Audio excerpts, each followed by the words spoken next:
الحمد لله وحده والصلاة والسلام على من لا نبي بعده. أعوذ بالله من الشيطان الرجيم. بسم الله الرحمن الرحيم. ولا تهنوا ولا تحزنوا وأنتم الأعلون إن كنتم مؤمنين. وقال الله تبارك وتعالى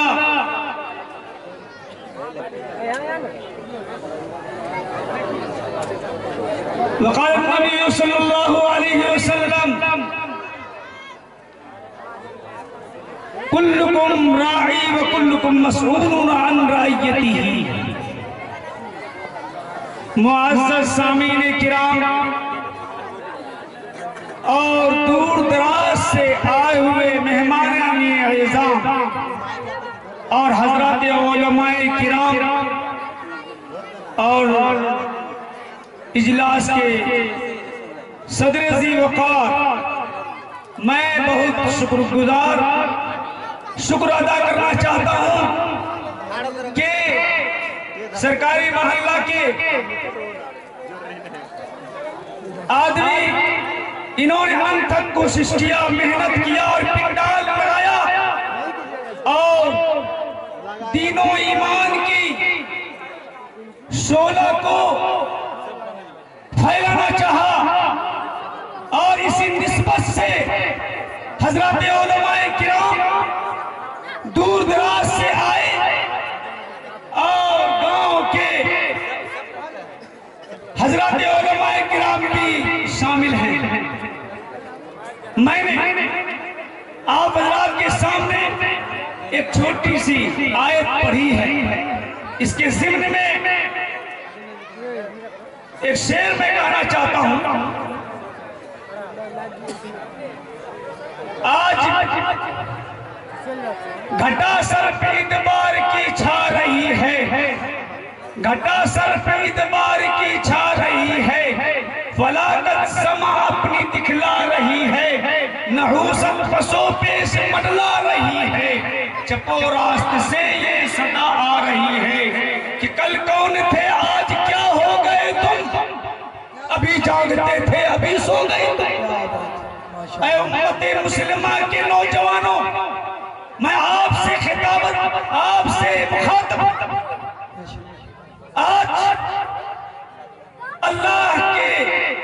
اللہ تعالیٰ نے قرآن میں وَلَا تَهِنُوا وَلَا تَحْزَنُوا وَأَنْتُمُ الْأَعْلَوْنَ إِن كُنتُم مُّؤْمِنِينَ،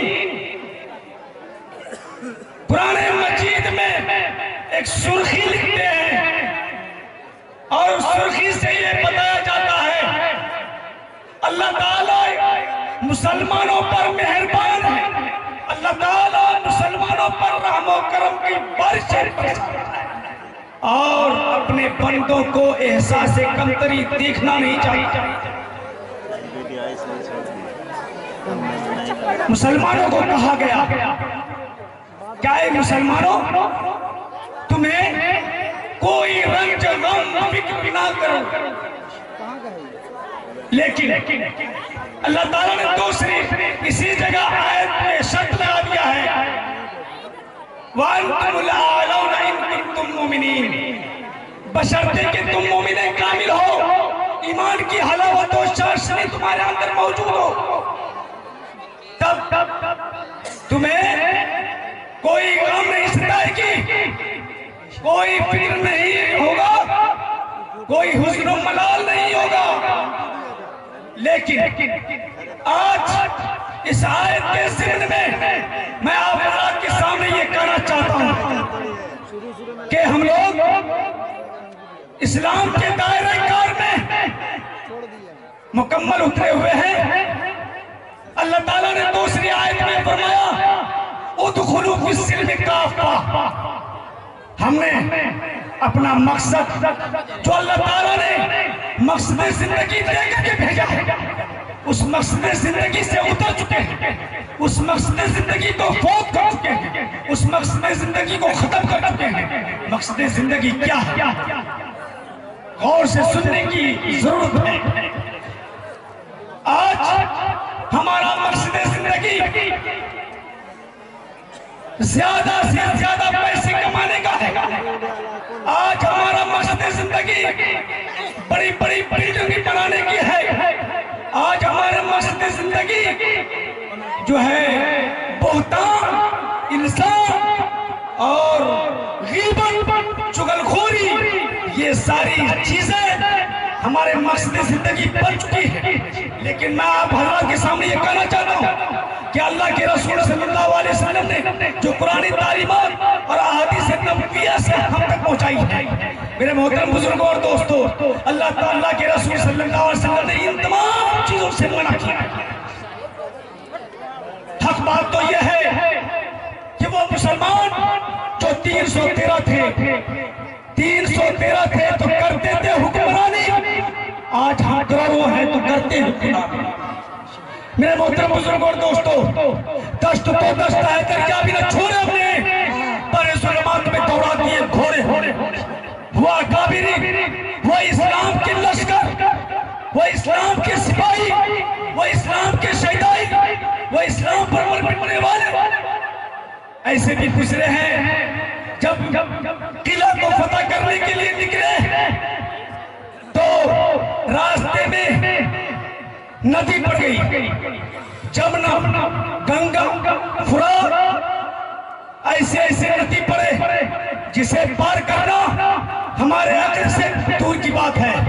وہ صحابی رسول صلی اللہ علیہ وسلم نے اپنے گھوڑے کو ڈال دیا اور باتیں کرتے کرتے اس طرح سے گزر گئے۔ دیکھنے والوں نے یہ کہا دیو آمدن، دیو آمدن، دیو آمدن، دیو آ گیا، دیو آ گیا، دیو آ گیا۔ میرے محترم بزرگوں اور دوستوں، وہ اسلامی سپاہی، وہ اسلام پر مر مٹنے والے، انہوں نے ایسے ایسے قلعہ فتح کیا ہے۔ ایمان کی حرارت و چاشنی ان کے اندر موجود تھی، اخلاق کا نمونہ تھا، کردار کا نمونہ تھا۔ انہوں نے اخلاق کے ذریعے سے، انہوں نے کردار کے ذریعے سے، انہوں نے اسلام پر چلنے کے ذریعے سے اسلامی قلعہ کو فتح کیا اور اسلامی جھنڈا لہرایا، لا الہ الا اللہ محمد رسول اللہ۔ ایسے فتح نہیں ہو گئے، انہوں نے ان کے اندر میں کوٹ کوٹ کر ایمان بھری ہوئی تھی۔ آج ہمارا مقصد تو زمین ہڑپنے پر ہو گئی ہے، ہمارا مقصد تو دوسروں کو ستانے پر ہو گئی ہے، لیکن یہ ہمارے اسلاف کا مقصد نہیں تھا۔ ہمارا مقصد ہونا چاہیے کہ اللہ کے رسول سے ڈرنا چاہیے۔ اللہ کے رسول صلی اللہ علیہ وسلم نے فرمایا ہے ذکر کے طور پر کہ شہر رمضان الذی انزل فیہ القرآن، شعبان و شہری، رمضان و شہر اللہ۔ شعبان میرا مہینہ ہے اور رمضان اللہ کا مہینہ ہے۔ میں آپ حضرات کے سامنے پوچھتا ہوں کہ یہ شعبان اختتام تک پہنچنے والی، لیکن ہم اپنے آپ کو، اپنے دلوں کو کتنا صاف کیا؟ اپنے آپ کو جائزہ لینا ہوگا۔ اگر جائزہ آپ تک نہیں لیے ہیں تو جائزہ لے لیجئے، نہیں تو مبادا رمضان المبارک کا عشرہ آنے والا ہے اور اس عشرے میں قدم جب ہم رکھیں گے تو ہم سمجھ نہیں پائیں گے کہ پہلے عشرہ کا کیا قیمت ہے، دوسرے عشرہ کا کیا قیمت ہے، تیسرے عشرہ کا کیا قیمت ہے۔ میرے محترم بزرگوں اور دوستوں، یہ تینوں عشرہ کو سمجھنے کے لیے اللہ کے رسول نے اشارہ کیا کہ شعبان میرا مہینہ ہے، یعنی رمضان سے پہلے تم شعبان میں اتر جاؤ اور اللہ کی عبادت پر اتر جاؤ، ذکر و اذکار پر اتر جاؤ، قرآن کی تلاوت پر اتر جاؤ اور صلہ رحمی پر اتر جاؤ، اخلاق پر اتر جاؤ، مروت پر اتر جاؤ اور ایک دوسرے بھائیوں کی جو ہے اہمیت، دوسرے بھائیوں کی پر مروت پر اتر جاؤ۔ میرے بھائیوں، اگر شعبان میں تیاری نہیں کیا تو رمضان یوں ہی ہماری سوچ میں گزر جائے گا۔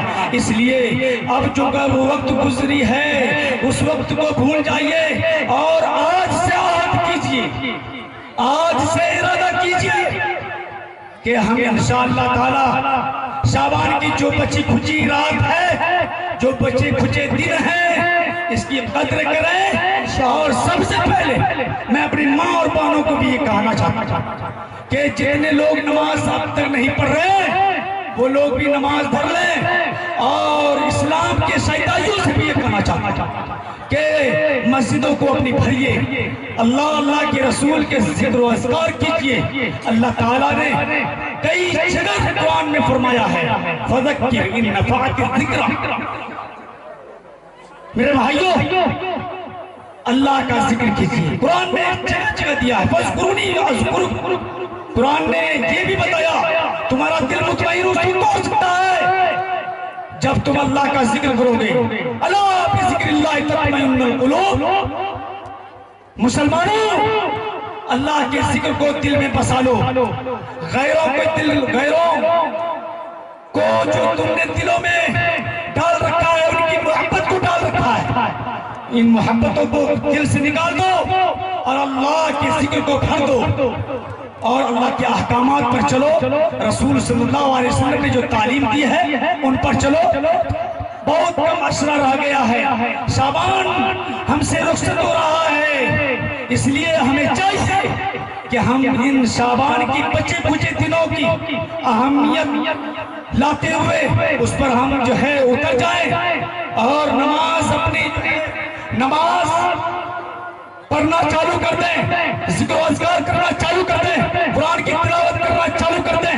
میرے بھائیوں، رمضان کے پہلے تلحیز پر ہم اگر قدم رکھیں گے تو انشاءاللہ تعالی ہمیں پہلے عشرہ کی بھی بات سمجھ میں آ جائے گی، ان کی اہمیت سمجھ میں آئے گی، ان کی افادیت سمجھ میں آئے گی، ان کی رات کے دن کی فضیلت سمجھ میں آئے گی، دوسرے عشرہ کی بھی، تیسرے عشرہ کا بھی۔ میرے محترم بزرگوں اور دوستوں، ہمیں انشاءاللہ آج اس سے ارادہ کیجئے، ہاتھ اٹھائیے، انشاءاللہ جو بچے کچھ دن ہیں سبھی پر ہاتھ اٹھائیے، جو بچے کچھ دن ہیں انشاءاللہ تعالی ہم جو ہے مسجدوں کو بھریں گے اور قرآن کی تلاوت کریں گے، ذکر و اذکار کریں گے، اور رمضان کے پہلے دن سے اللہ کا جو تقاضا ہے، اللہ کا جو مقصد ہے، اللہ کے جو رسول کا جو مقصد ہے، اس مقصد پر انشاءاللہ اتریں گے۔ وما توفیق الا باللہ۔